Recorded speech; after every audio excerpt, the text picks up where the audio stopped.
Hello দর্শক, কেমন আছেন সবাই? আজকে আলোচনার বিষয় হচ্ছে একটি জমি ক্রয় করার পূর্বে যিনি জমিটি ক্রয় করতে চান তার করণীয় কী কী আছে। নাহলে দেখা যাবে যে আপনি জমিটি কিনে প্রতারিত হতে পারেন। সেজন্য একটি জমি ক্রয়ের পূর্বে কিছু জিনিস অবশ্যই যাচাই বাছাই করে নেওয়া দরকার। তো প্রথমত আমি বলবো যে দেখতে হবে যে ওই দলিলটি যিনি জমি বিক্রয় করতে যাচ্ছেন তার নামে রেজিস্ট্রিকৃত কিনা। এরপরে দেখবেন যে জমির খাজনা পরিশোধ করা হয়েছে কিনা, অর্থাৎ আপনি যে সময় জমি কিনতে চাচ্ছেন ওই সময় পর্যন্ত মানে হাল সন পর্যন্ত জমির খাজনা পরিশোধ হয়েছে কিনা। যিনি জমি বিক্রয় করবেন তিনি ওই জমির মালিক কিভাবে হয়েছেন, দলিল মূলে হয়েছেন নাকি উত্তরাধিকার মূলে হয়েছেন, এটা দেখতে হবে।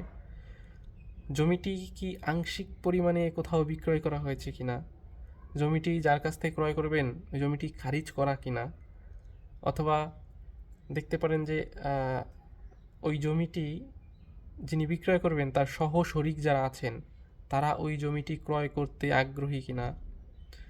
এরপরে জমির দাগ নম্বর নকশার সাথে মিলিয়ে মেপে ঝুঁকে দেখবেন যে জমিটির পরিমাণ ঠিক আছে কিনা।